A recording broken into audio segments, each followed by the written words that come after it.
అబద్ధాలు చెప్పుట్లో కాంగ్రెస్ను మించిన వాళ్ళు లేడు. ఎన్ని చెప్పిరి ఇక్కడ ఉన్నోళ్ళు జాలరని ఉన్న గాంధీలు లేని గాంధీలు డూప్లికేట్ గాంధీలు అంతా ఢిల్లీకి వెళ్ళి కూడా దిగిరి చప్పట్లు కొట్టి డాన్సులు చేసిన స్టేజీల మీద. ఒకటి చెప్పిండ్రా ఏమిత్తాడా కేసీఆర్ రైతు బంధు 10,000 ఇస్తాడు, మేము 15 ఇస్తాం చెప్పిండ్రా? చెప్పిండ్రా లేదా? చెప్పిండ్రా? ఇచ్చుడు కాదు చెప్పిండ్రా? 10,000కు 15,000 ఇస్తామని అన్నారా? కేసీఆర్ పెన్షన్లు 2,000 ఇస్తాడు, మేము 4,000 ఇస్తాం చెప్పిండ్రా? ఇంకేం చెప్పిండ్రు? కేసీఆర్ ఇంట్లో ఇద్దరుంటే ఒకరికే ఇస్తాడు, మేము ముసలోనికి ఇద్దరికి ఇస్తాం చెప్పిండ్రా? చెప్పిండ్రా లేదా? అన్న మీరు మధ్యన్న వాళ్ళు చెప్తలేరు చెప్పిండ్రా? ఇవన్నీ కాంగ్రెస్ వాళ్ళు చెప్పిండ్రా? చెప్పిండ్రు అన్న వాళ్ళు ఒకసారి శైలి పట్టరు దయచేసి.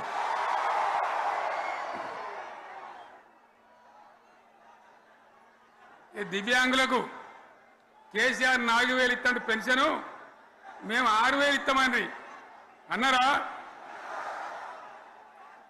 ఇక చదువుకునే ఆడిపోరగాళ్ళకు స్కూటీలు కొనిస్తామండి కొనిచ్చారా? అన్నారైతే అన్నారు కదా.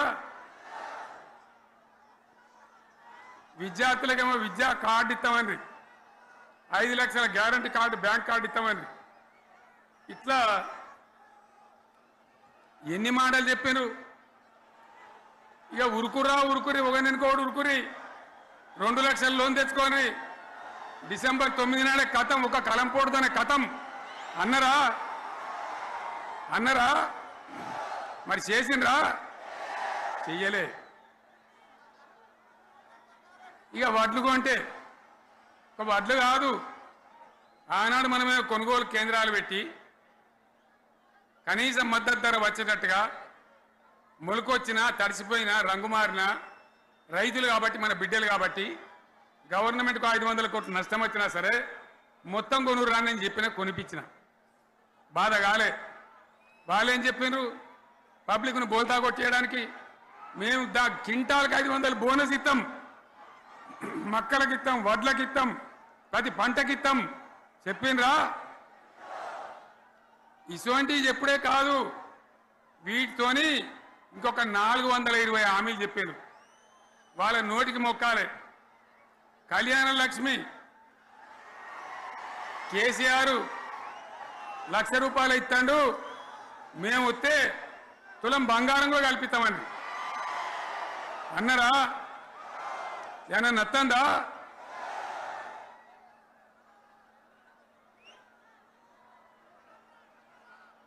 ఇక హామీలు ఇచ్చుడు కాదు, పెద్ద పెద్ద బుక్కులు వంచి ఊరూరు వంచారు. సిగ్గులేక ఊళ్ళ పంట తిరిగి బాండ్ పేపర్లు రాసిచ్చారు. బాండ్ పేపర్లు ఇంటికి తిరిగిండ్రు చెప్పిండ్రా? చాలా మంది అడిగిండ్రు. మరి మీరు అడ్డగోలు చెప్తున్నారు, అడ్డం పొడుగు చెప్తున్నారు, ఎటువంటి అడ్డ చెప్తున్నారు, యాడికెళ్ళి ఇస్తారా భయ అని అడిగిండ్రు. పేపర్ వాళ్ళు అడిగిండ్రు. ఇప్పుడు ఆర్థిక మంత్రి ఉన్నాయన టీవీలలో చెప్పిన ఆయన ఇస్తాం చేసి చూపిస్తాం, మాది పేద పార్టీ, 120 ఏళ్ళ అనుభవం ఉన్న పార్టీ, మమ్మల్ని మించిన సిపాయిలు లేరు అని ఒకటి జబ్బలు తరిచే ఒకటి మెడలు తరిచే డైలాగులు కొట్టి మేము ఇచ్చేస్తామన్నారు. ఇచ్చిండ్రా? ఇయ్యలే. రుణమాఫీ చేయలే. మధ్యలో పార్లమెంట్ ఎలక్షన్ వచ్చినాయి. అప్పుడు నాకు కాలు ఇరిగింది, కుంటుకుంటున్నాం మెంటుకుంటున్నాం, మళ్ళీ నేను బయలుదేరిన. ఆ దెబ్బకి ఏం చేసిండ్రు? తెలంగాణలో ఎన్ని దేవుళ్ళు ఉన్నాయో అన్ని దేవుళ్ళ మీద ఒట్లు పెట్టుకున్నారు. పెట్టిండ్రా? బహిరంగ సభలలో ఆడిడ కూడా కాదు. ఇన్ని మాటలు చెప్పి ప్రజల్ని ఏమార్చింది. ఒక ఉచిత బస్ అని పెడితే అది జుట్లు పట్టుకొని కొట్టుకుంటానికి మనకత్తాను తప్ప ఏమనికి ఉపయోగపడ్డది లేదు. ఆ మహిళలు అంటారు మాకు ఎందుక ఉచిత బస్ దరిద్రం, మాకు అవసరమే లేదు అంటారు. అటువంటి ఒక్క పథకం పెట్టి ఇక ఇప్పుడు మళ్ళీ పెద్ద నోరు పెట్టుకొని వాళ్ళే మాట్లాడతారు. అంటే అంటే మాట్లాడతారు, అబద్ధాలు చెప్తారు. మాట్లాడితే బీఆర్ఎస్ వాళ్ళ మీద నింద, మాట్లాడితే కేసీఆర్ మీద నింద.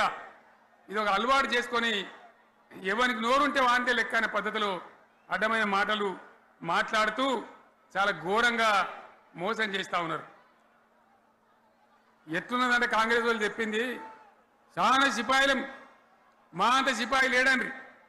లేదంటే జనం నమ్మితిమి, ఆశపడ్డాం కదా, నమ్మి బోల్తా పడ్డాం కదా, గల్లంత అయినాం కదా. ఒక ఊళ్ళే మొలక నాట్లేసే టైం వస్తే అలుకుడు చేస్తాను, బట్టలుతాను. మొలకకు అలుకుడు చేస్తాం కదా, తుకాలు పోయేమా పెద్ద మొగోడని ఒకరిని పిలిచిరట. మొగోడని మొలకలుస్తానికి పిలిస్తే ఎలక పిల్లని చూసి ఎల్లెంకర పడ్డాడు. ఇక మా అంత సిపాయి లేరు, మేము తెచ్చే ఇస్తాం, 6 సందమామలు పెడతాం, 7 సూర్యులు పెడతాం అని నమ్మబలికి ప్రజలను దగా చేసి మంచిగున్న తెలంగాణ నాగం పట్టించి ఓట్లు వేయించుకొని ప్రజలను మోసం చేసిండ్రు, దగా చేసిండ్రు. ఈ మాట నిజం, మీ అందరికి తెలుసు. ఇవాళ ఏం మాట్లాడతారు, మమ్మల్ని ఎవరు నమ్ముతలేడు, మాకు అప్పు ఉడతలేదు, యాడికెళ్ళి తెచ్చియాలి అని ఇప్పుడు మాట్లాడుతున్నాం. అప్పుడేమో మాకు అపారమైన అనుభవం ఉంది, మేము చేస్తామన్నారు. ఒక్క మాట చెప్తున్నా మిత్రులారా, ఇక్కడ నోళ్ళం మనమే కాదు, నా ప్రసంగం టీవీలలో వినేటువంటి కోటాను కోట్ల మందికి కూడా నేను మనవి చేస్తా ఉన్నా. ఇంత మోసం ఉంటుందా, ఇంత దగా ఉంటుందా? ఓట్లయితారా అని అవతల పడదామని ముచ్చట్నా? ఎంతవరకు ఇది కరెక్టు? తెలంగాణ ఎంత మంచిగా పోయేది, ఇప్పుడు బొందలు పడగొట్టినరా? ఎంత ఘోరమైనటువంటి ఫలితం మనం చూస్తున్నాం. ఇవాళ ఏం జరుగుతూ ఉంది? మళ్ళీ అన్ని మోపైనాయి.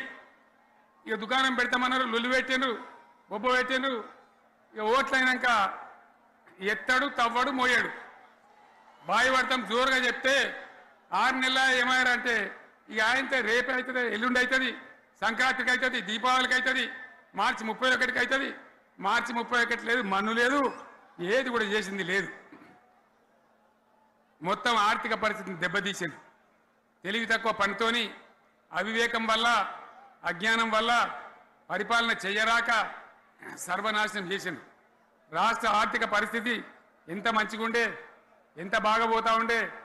మేము కష్టపడి కడుపు కట్టుకొని నోరు కట్టుకొని సంవత్సరానికి 10 నుంచి 15 వేల కోట్ల ఆదాయం పెంచినాం. అనేక రివ్యూ మీటింగులు చేసినాం. ఎంత బాగా తీసుకొని పోయినాం, తెలంగాణను ఎట్లా తయారు చేసినాం, ఆ విధంగా తీసుకొని పోయినాం. ఇవాళ ఒక్క మాట మీరు అందరూ ఆలోచన చేయాలి. ఇక్కడ ఉన్న వాళ్ళు కానీ నా మనసు బాధ అవుతుంది, నా మనసు కాలుతుంది, ఇబ్బంది అవుతుంది. నా కళ్ళ ముందటనే తెలంగాణ ఇట్లా కావడం నాకు దుఃఖం కలిగిస్తూ ఉంది. నేను ఆవేదనతో చెప్తున్నా ఈ మాట. ఒక్క మాట మీరు అందరూ ఆలోచన చేయండి. తెలంగాణలో భూముల ధరలు ఎట్లుండే? కేసీఆర్ ముఖ్యమంత్రి ఉన్నప్పుడు, బీఆర్ఎస్ రాజ్యం చేసినప్పుడు భూముల ధరలు ఎట్లుండే? ఆనాడు కొనేటోళ్ళు ఎక్కువ ఉండిరి, అమ్మేటోళ్ళు తక్కువ ఉండిరి.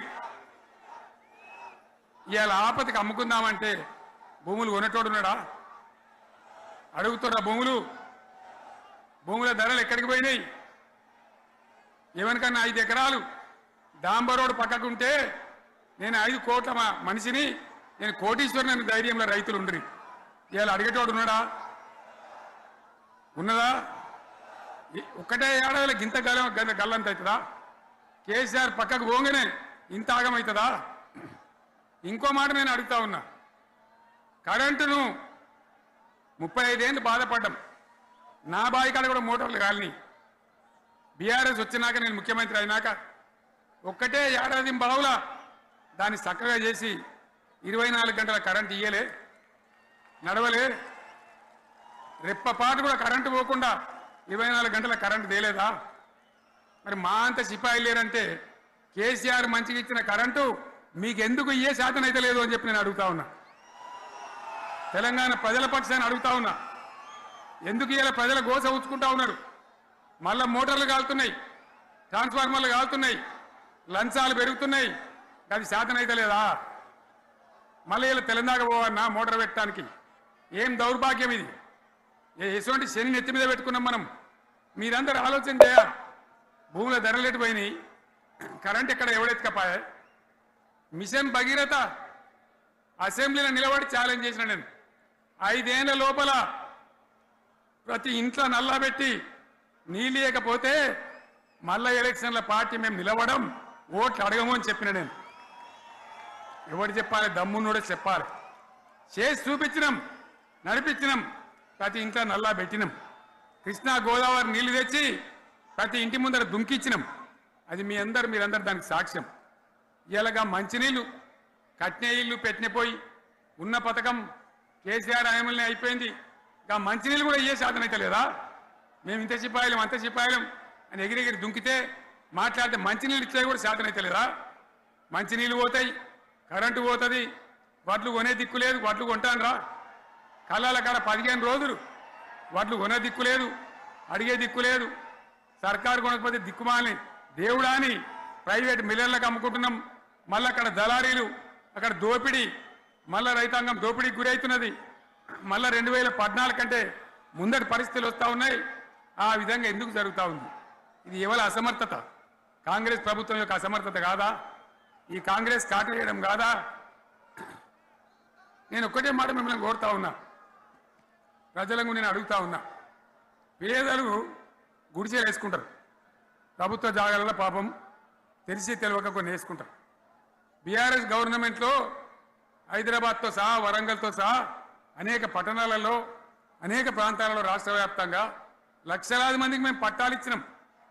బుల్డోజర్లు పెట్టి జేసీబీలు పెట్టి మేము చెరువులలో పూడికెళ్ళి తీస్తే వీళ్ళేమో హైడ్రా అని మన బొందా అని పెట్టి పేదల ఇండ్లు కూడా కొడతా ఉన్నారు.